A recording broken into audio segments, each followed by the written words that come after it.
I'm sure everyone watching likes to save money and would certainly like their car to perform at its peak. So today I'm going to show you how to replace the fuel filter in a 2000 or 2001 Nissan Maxima.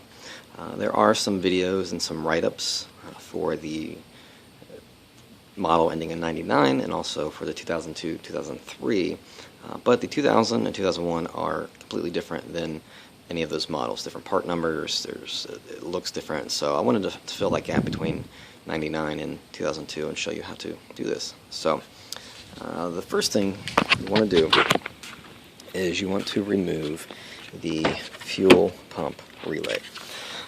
Underneath here, your fuel's in the steering wheel. It's this one right there. You can see it's missing. It's a blue 15 amp fuse. I just kind of, when I came home from work last night, the car was running, I pulled it out, let the engine die. Some people recommend maybe trying to crank it a few times. Mine did not. You also want to release the fuel cap, because that'll release the pressure in the fuel tank. Because if it's still pressurized when you do this, you're going to have gas spurting everywhere, and that's bad. So then you'll unclip the back seat. You see there are these two clips right here. You'll see this, the cover. There are 3 screws. I would recommend not using a screwdriver because they will strip. Use a 10mm socket. And then this guy pulls up. I already have everything disassembled.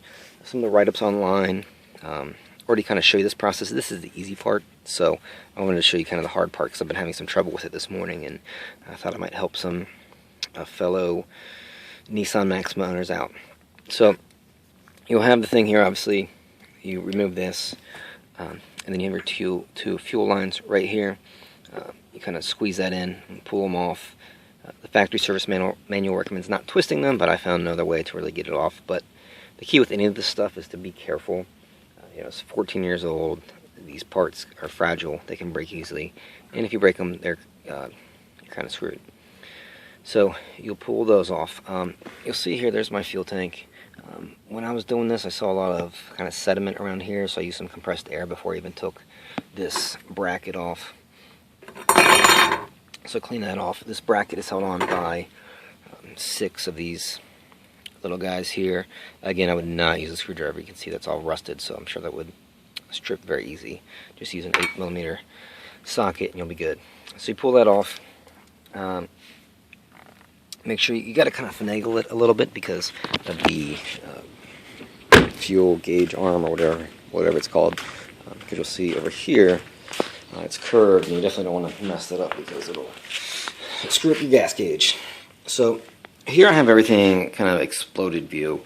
I was going to explain it to you how I did it because there are some tips and tricks. I would also recommend having some towels when you pull those fuel lines off. You see up here, it might actually squirt some gas. Mine did a little bit, but I had some rags that soaked it up. I also have my oil drain pan because when you actually pull the whole thing out, but especially when you start disassembling things, there's going to be a decent amount of gas there, and you want to dispose of that properly. Also do it in a well ventilated area. I know it looks like it's April, but I assure you it's July 9th today.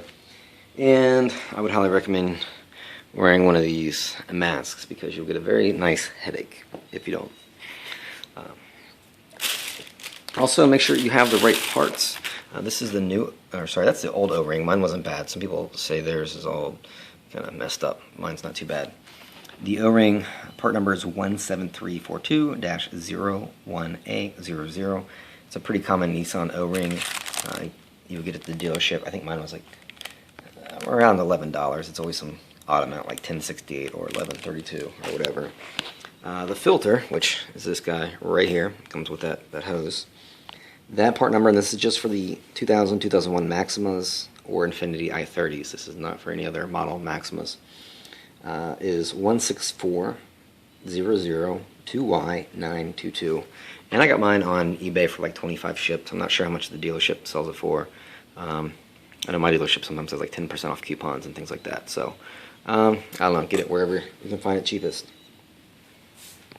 So you'll have this, and it'll obviously all be assembled. And there are a few things to note. Some of the write-ups in the manual recommend taking this off. I don't see what purpose that served. What you want to do, you'll see on here, there are 3 clips. They hold them, sorry, not there, in these kind of longer rectangular holes.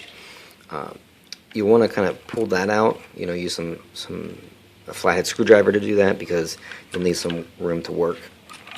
And then really what you're going to do is just connect 3 things. You have this sensor right here that goes on the top of the fuel pump.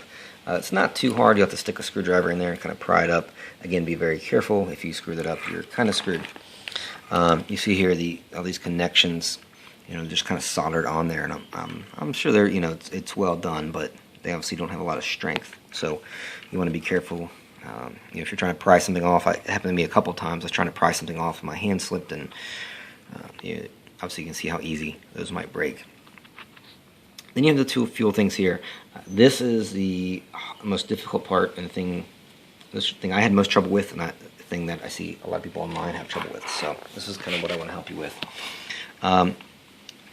This guy back here is easier. You have a window, so you're capable of maneuvering a little bit better because you have some more space. That is on this hose. The new fuel filter comes with that. Some people mention cutting that. I would not do that, because let's say you do that and you can't get the rest of it together, or you break something, or there's an emergency, you have to leave, and then you can't because there's a cut fuel line in your car. So I would not do that.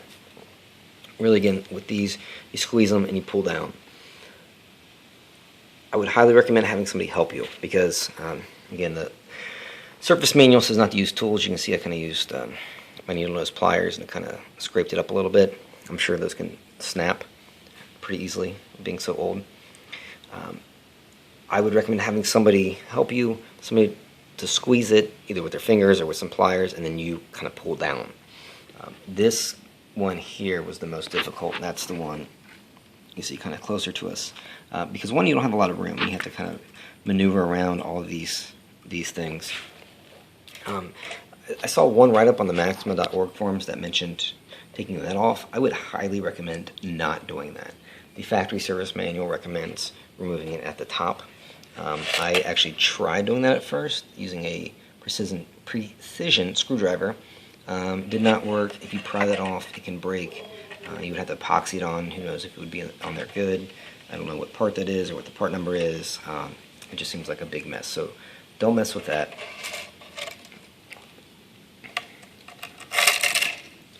And then this is kind of it. This will come out. You see there's 2 clips on each side. That's pretty simple. That's kind of where you saw those T-shaped holes. The fuel pump will actually, obviously, be inside of this filter. And really, once you get this out, it's not too bad. There are these 2 prongs here. You pull off and it just slides off. There's a rubber boot here. You can take it off now. The service manual says to wait until you actually get the fuel pump out. I guess it doesn't really matter. And then the fuel pump will actually be sitting inside like that. And it's in there pretty good because you have this grommet. Make sure you either save this, or you might want to get a new one just in case. Mine looks fine, but that's something you'll definitely need. So I would recommend getting a new one. You just kind of, I just kind of use my thumbs and kind of use some muscle to push it out. It'll pop right out. That rubber grommet I mentioned is up there in that hole. It's orientated in a certain way. It actually, you see the kind of a divot there that actually faces down when you have that hose up, if that makes sense, because you'll have to use that in your new one. Nissan says this is a lifetime filter and is unserviceable. I and many others disagree. To me, a filter is a filter. My car is 14 years old and has 132,000 miles on it. You can see there's some nice sediment down there. There's some nice gunk right there. So you definitely don't want that stuff getting into your fuel tank, or excuse me, into your engine. You can obviously mess up your injectors, your spark plugs, etc., etc. So I'm going to put this back together like any manual says. Installation is the reverse of removal.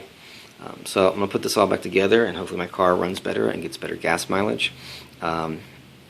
again, any of the write-ups or maybe videos you can watch on this can explain kind of those steps. But I just thought this was the most difficult part, actually getting all this apart and figuring out what is what. So hopefully this helps, and if you have any questions, feel free to comment on this video, or you can obviously search maxima.org, or I believe it's shiftice.com. If it's not, just search for Shift Ice, and he's got a lot of really great tips on how to install things and replace things. But again, the 2000 and 2001 Maximas are different than the 2002, 2003 Maximas, and a lot of the parts and things like that. Not really sure why Nissan decided to do that, but they did, and that's fine. So I've just been having some difficulty finding some write-ups for this 5th generation as opposed to they call it 5.5 gen Maxima. So hopefully this helps some of you fellow 5th gen owners out.